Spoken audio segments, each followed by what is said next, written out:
Berita Al-Hijrah 14 Jamadah Awal 29 Disember. JAKIM kerap tinjau pusat pengumpulan daging. Jangan percaya berita tidak sah pasal haji.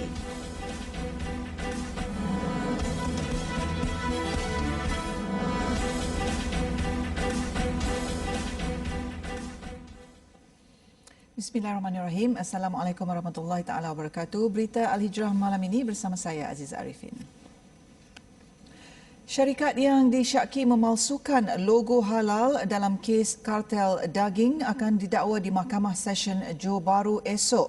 Timbalan Menteri Perdagangan Dalam Negeri dan Hal Ehwal Pengguna KPDN HEP Datuk Rosul Wahid berkata syarikat itu akan didakwa mengikut perintah perihal dagangan kerana memperaku perkhidmatan pengangkutan sebagai halal tanpa kelulusan Jabatan Kemajuan Islam Malaysia JAKIM.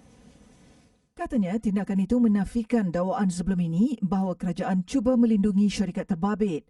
Siasatan Pasukan Penguatkuasa KPDN HEP mendapati syarikat terbabit memalsukan kelulusan logo halal luar negara dan JAKIM serta memalsukan jenama daging import popular.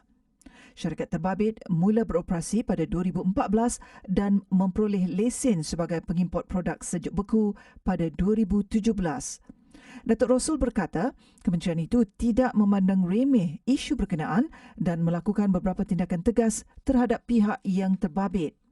Katanya, ini termasuk membeku aset syarikat itu yang bernilai RM1 juta, merampas 24 rubber stamp syarikat-syarikat jenama yang mempunyai permintaan tinggi, menyita 5,000 keping pelekat halal JAKIM dan 2,428 kotak daging beku yang dianggar bernilai RM738,640.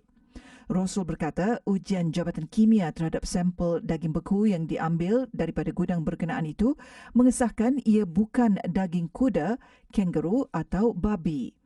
Untuk mengelak perkara yang sama berlaku di masa hadapan, beliau berkata kementeriannya menubuhkan jawatan kuasa perundangan dan penguatkuasa halal bagi menyelaras tindakan dan isu penguatkuasaan halal dalam negara.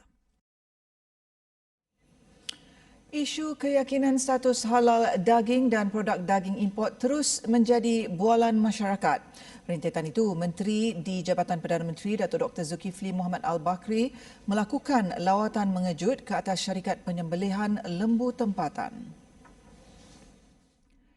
Lawatan pagi tadi dilakukan di rumah sembelih milik syarikat Muslim Bumi Putra HS Nada Sdn Bhd yang merupakan pemegang sijil pengesahan halal Malaysia, berpengalaman selama 30 tahun dalam semua aktiviti dan pemprosesan lengkap dari penternakan, penyembelihan, pemprosesan, penjualan serta pemasaran produk jenama HS Nada. Sebagaimana semalam kita telah ziarah dan buat lawatan ke dua tempat, cara pemprosesan untuk mendapatkan daging import oleh dua syarikat. Pada hari ini juga kita tengok bagaimana pelaksanaan sembelihan untuk makanan rakyat berdasarkan daging-daging tempatan. Pengarah urusan ladang lembu HS Nada Sdn Bhd Muhammad Zaim Muhammad Nazri berkata, bekalan daging tempatan memang tidak mencukupi bagi menampung permintaan yang tinggi di negara ini. Ia menyebabkan negara perlu mendapatkan bekalan daging import. Bagaimanapun, sebagai syarikat pengeluar daging tempatan, pihaknya telah memastikan bekalan yang sepatutnya berada di pasaran selain menjamin tahap kebersihan dan halal yang ditetapkan pihak berkuasa agama. Okey, bila berlaku dari isu kartel, demand di Malaysia memang agak meningkat untuk daging tempatan, di mana kita memang tahu sedia maklum populasi lembu kita memang rendah dan kita bergantung pada import tu tinggi. Tapi macam part di HS Nada, kami menggalakkan lagi petani membuat pembiakan segera supaya memang kita tak dapat selesaikan masalah ini segera, tapi kita boleh buat untuk jangka masa panjang. Which is kalau 5 years, 10 years kita boleh harvest di hasil. HS Nada memang sedia untuk membantu bagi expert kami selama 30 tahun untuk distribute daging. Maksudnya kita boleh keluarkan daging sebaik kualiti Australia. Sementara itu, dalam majlis berasingan, Datuk Dr. Zulkifli berkata kerajaan akan memanggil pihak industri yang terlibat dalam pengimportan dan penyembelihan haiwan bagi memastikan mereka memahami garis panduan yang ditetapkan. Ia bagi memastikan kepatuhan yang tinggi dan berintegriti dapat dilaksanakan dengan baik. Selain itu, kementeriannya akan berbincang untuk mengenal pasti kelemahan SOP Prosedur Operasi Standard dan ia akan diperkuat dan diperkemas lagi pada Januari akan datang.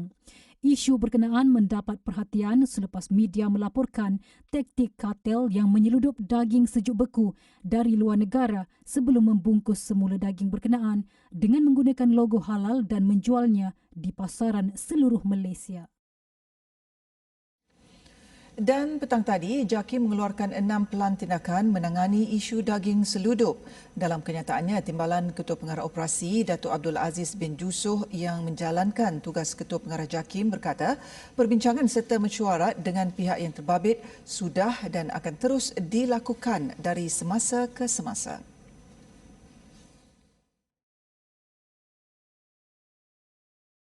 Katanya lawatan ke rumah sembelihan dan pusat pengumpulan daging import akan terus digiatkan. SOP terbaru dengan penambahbaikan sedia ada akan dimuktamadkan pada 5 Januari ini. JAKIM akan mengadakan perbincangan meja bulat pada 11 Januari dengan pengimport dan pengedar daging serta produk daging untuk mengetahui isu dan permasalahan dihadapi. Ia mensyaratkan pemegang sijil pengesahan halal Malaysia SPHM mendapatkan bekalan daging dari pengimport atau pengedar yang telah dipersijilkan halal di bawah skim logistik pergudangan. Mengkaji semula permohonan baharu, pembaharuan dan penarikan pengiktirafan Badan Pensijilan Halal Luar Negara yang diiktiraf oleh JAKIM berdasarkan SOP terbaru. Mahkamah khas perlu ditubuhkan untuk pesalah rasuah termasuk mereka yang terlibat dengan penyeludupan daging. Pengerusi Jawatan Kuasa Pemandu Majlis Perundingan Melayu MPM Tun Hanif Omar berkata, Majlis Raja-Raja dicadangkan memerintahkan perkara itu di bawah perintah darurat kerana Parlimen akan mengambil masa yang lama untuk meluluskan tindakan drastik berkenaan. Tegas beliau apabila isu kartel haram terbongkar, terdapat 2 perkara yang berlaku, iaitu kegiatan kartel haram itu sendiri dan import daging tidak halal. Jika terlalu berat, hukuman perlucutan kewarganegaraan dan dinyahkan dari tanah air ini. Ini sebagai tindakan bahawa mereka adalah barah yang wajib disisihkan dari masyarakat. Kemelut ini, kata beliau, mendedahkan perkara utama iaitu gejala rasuah semakin menjadi-jadi, keberkesanan sistem penyampaian haram dan kegagalan pembangunan industri makanan negara.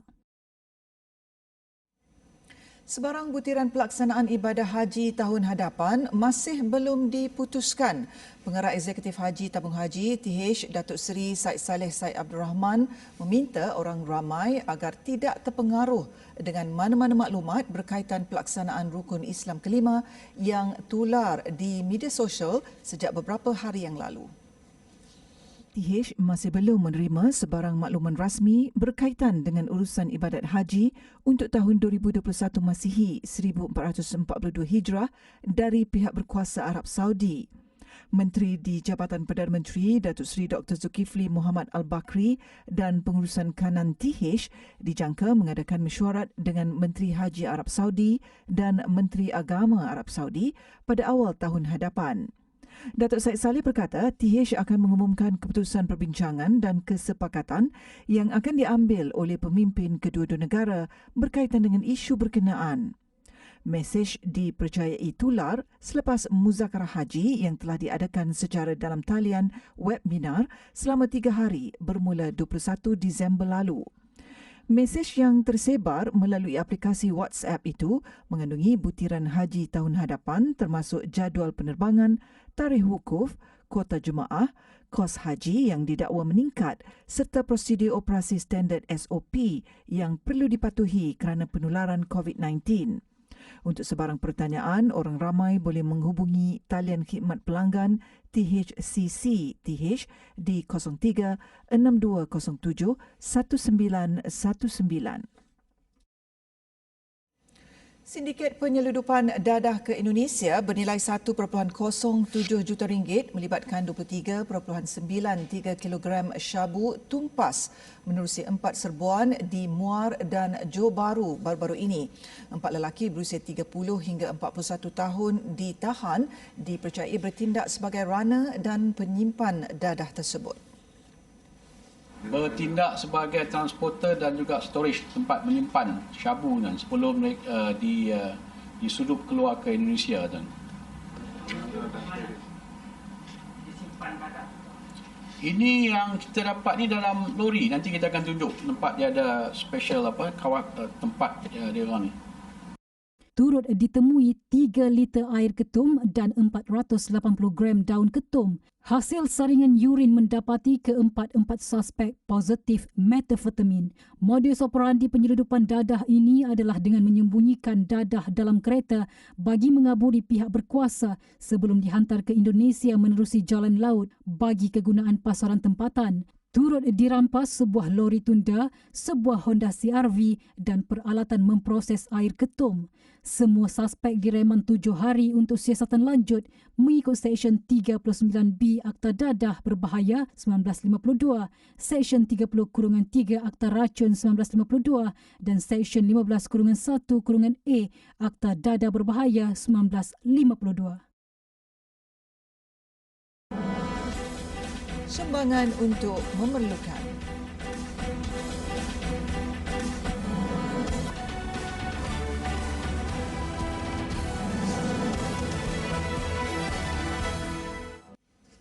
Alhamdulillah, bertemu kembali. Co-op Bank pertama CBP ringankan beban 1,200 keluarga dari golongan B40. Setiap daripada mereka menerima baucer pembelian peralatan dan kelengkapan sekolah 2021 bernilai RM200. Pengerusi CBP Kamari Zaman Johari berkata program tanggungjawab sosial korporat itu bertujuan menggembirakan pelajar sekolah yang tidak berkemampuan membeli keperluan baharu. Sumbangan RM240,000 diperuntukkan untuk pelajar di Kuala Lumpur, Selangor, Pulau Pinang, Kedah, Perak, Melaka dan Terengganu. Setiap sekolah tu penuntut-penuntut yang kami telah pilih ialah 10 pelajar. Ya, setiap buah sekolah. Kita di CBP ini kita memang prihatin, kita adalah retail bank dan community bank. Dan kita memang mensasar pada golongan-golongan B40 ini ataupun B40 ini dengan tujuan pelajar ini dapat memberi tumpuan kepada pelajaran mereka, tidak nanti dia rasa dia serba-serbi kekurangan. Tambah beliau, pelajar boleh menebus baucer tersebut di setiap pasaraya terpilih berhampiran kawasan kediaman masing-masing. Selain itu, sebelum Perintah Kawalan Pergerakan PKP dilaksanakan, katanya CBP menyumbang RM150,000 untuk disampaikan kepada sekolah-sekolah terpilih di seluruh negara. Sementara itu, ditanya mengenai prestasi syarikat sepanjang 2020, katanya amat memberangsangkan, iaitu dengan pendapatan syarikat melebihi RM80 juta meskipun seluruh negara berhadapan dengan cabaran PKP dan pandemik COVID-19. Beliau berkata demikian kepada media selepas menyempurnakan program Back to School di Ibu Negara siang tadi. Turut hadir barisan anggota lembaga CBP dan pengurusan kanan serta wakil pelajar dan guru dari 10 buah sekolah di wilayah Persekutuan Kuala Lumpur dan Selangor. Meskipun berstatus perusahaan kecil sederhana PKS, namun hasil jualan seperti di tahap tinggi. Begitulah kejayaan syarikat Fennec Global Sdn Bhd, pembuat produk bahan pencuci jenama Bilo yang telah mendapat penarafan 4 bintang daripada SME Corporation Malaysia baru-baru ini di bawah kategori pembuatan. Menurut pengarah urusannya Norina Abdul Hamid, penarafan diberi selepas SME Corp mendapati tiada sebarang paramita yang menunjukkan kelemahan syarikat dan itu merupakan 1000 hikmah bagi syarikatnya untuk terus bersemangat meneruskan perniagaan yang diceburinya dari tahun 2015. Walaupun kami orang kata masih kecil, masih PKS, tetapi apakah yang boleh kami lakukan untuk memaksimalkan pengeluaran dalam satu hari berdasarkan kekurangan yang sedia ada. Jadi kita melihat daripada kalau dulu kita buat secara tangan, mungkin sekarang ini mungkin kita ada mesin ke yang boleh membantu. Orang tersebut kami sudah bersedia dan alhamdulillah pada tahun ini SME Corp telah menarafkan kami dengan 4 bintang. Jelasnya, kalau dahulu mereka hanya bermula dengan 4 jenis produk sahaja, tetapi kini Bilo berjaya menghasilkan 10 jenis varian. Lebih menarik, sabun Bilo diformulasi sendiri menggunakan bahan mentah dari alam sekitar dan tidak mengandungi fosfat yang dapat mengganggu ekosistem saliran air. Dalam pada itu, Norina mengakui pada awalnya Bilo sukar untuk bersaing dengan jenama lain di pasaran. Namun beliau percaya dengan kualiti dan harga yang diberikan, beliau mampu bertahan di dalam industri.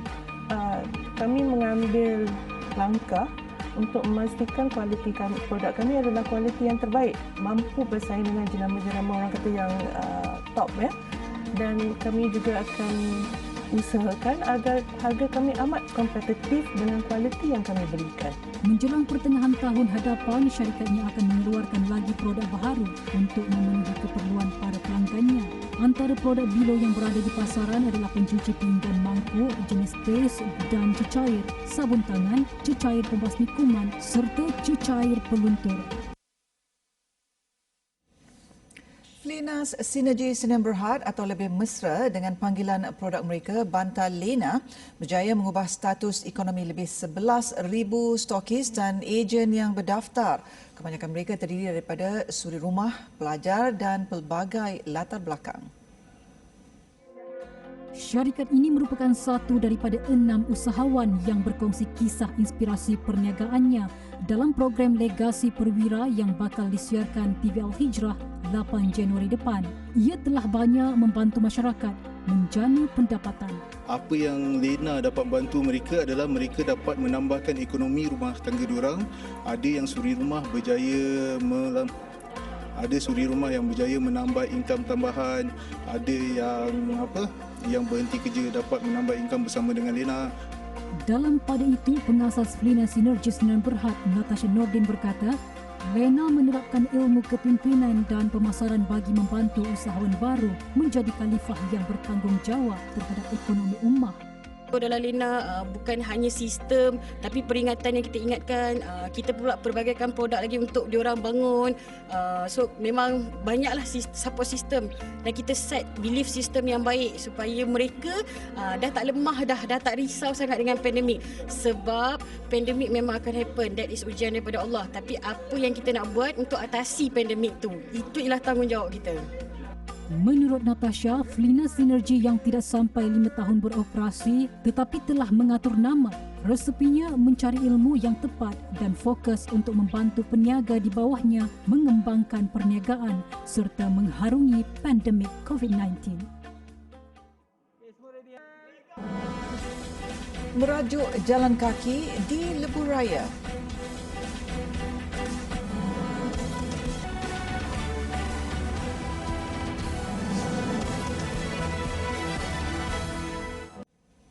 Alhamdulillah, bertemu kembali. Sedikit perkembangan luar negara. Di Indonesia, seorang wanita sanggup berjalan kaki di Lebuh Raya Lampung bersama 2 anaknya dalam hujan lebat selepas bertengkar dengan suami. Mereka ditemukan polis dalam keadaan basah kuyup dan menangis.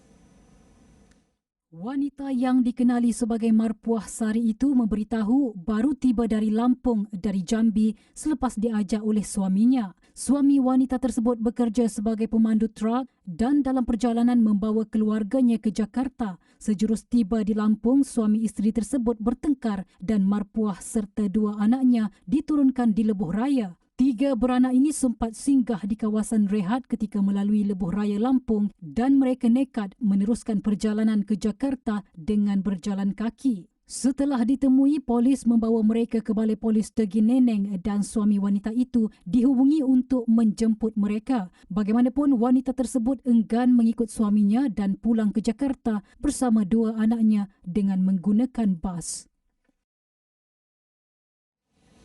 Di Australia, seekor kanguru jantan melompat dan melepaskan tumbukan padu kepada seorang bapa. Haiwan tersebut turut memukul mangsa dengan kaki dan menendangnya menyebabkan dia terpelanting ke tanah.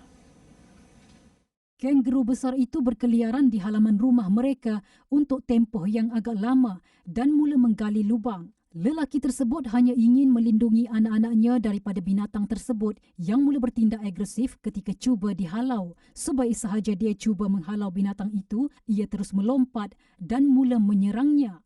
Menurut keluarga Robinson, pertarungan itu tidak adil kerana ayah mereka melawan kanguru tersebut dengan satu tangan kerana sebelah lengannya patah.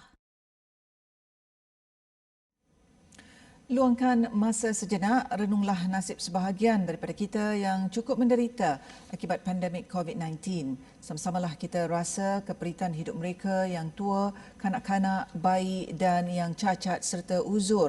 Hulurkan sedikit daripada rezeki kita untuk meringankan beban mereka. Sedekah pencetus barakah.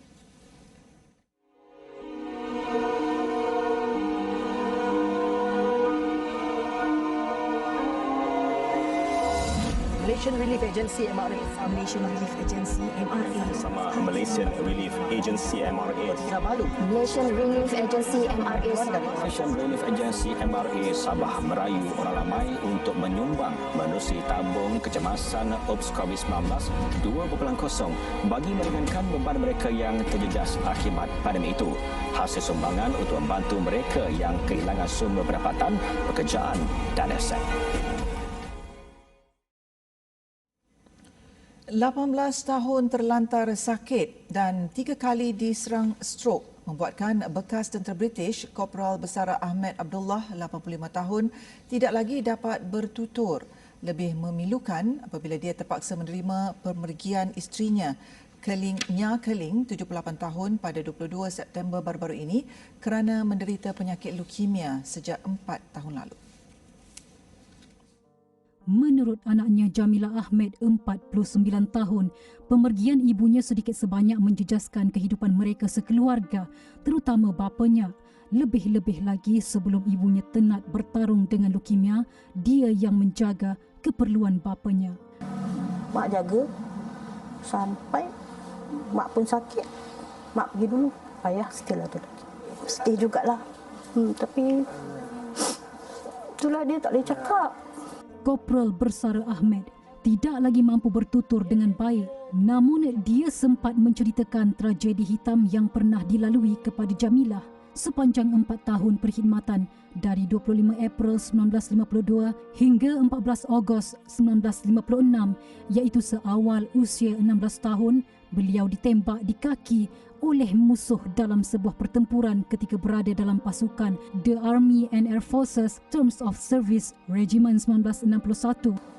So dalam army tu dia ada bertembung dan dia masa army tu dia dia iring segeni. Jadi dalam masa tu dia kena tembak dekat kaki dia.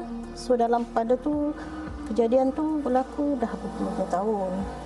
So itulah yang dia cerita dengan saya, keadaan dia kena tembak. Tambahnya, sebagai anak, menjaga bapanya sepenuh masa merupakan pengorbanan dan tanggungjawab yang perlu digalas sepenuhnya dengan dibantu oleh kakak dan abang iparnya. Baginya, tiada apa yang diharapkan daripada orang ramai, melainkan mendoakan kesihatan dan kesembuhan bapanya agar mampu bercakap seperti sedia kala dan berkongsi lebih banyak kisah-kisahnya sebagai seorang tentera suatu ketika dahulu. Adalah doakan untuk mak bapak saya je, itu yang saya perlukan. Sebab dia sakit pun dah lama, dah dekat 18 tahun dah. Itulah. Kalau dia sihat, tentu dia gembira lah, dia boleh bercerita pengalaman dia jadi army. Tapi dia tak boleh cakap. Mereka yang ingin membantu golongan veteran ini boleh menyumbang kepada akaun Maybank Yayasan Veteran ATM bernombor 5643 4262 2956. Sekian berita Al-Hijrah. Terima kasih kerana menonton. Assalamualaikum warahmatullahi wabarakatuh.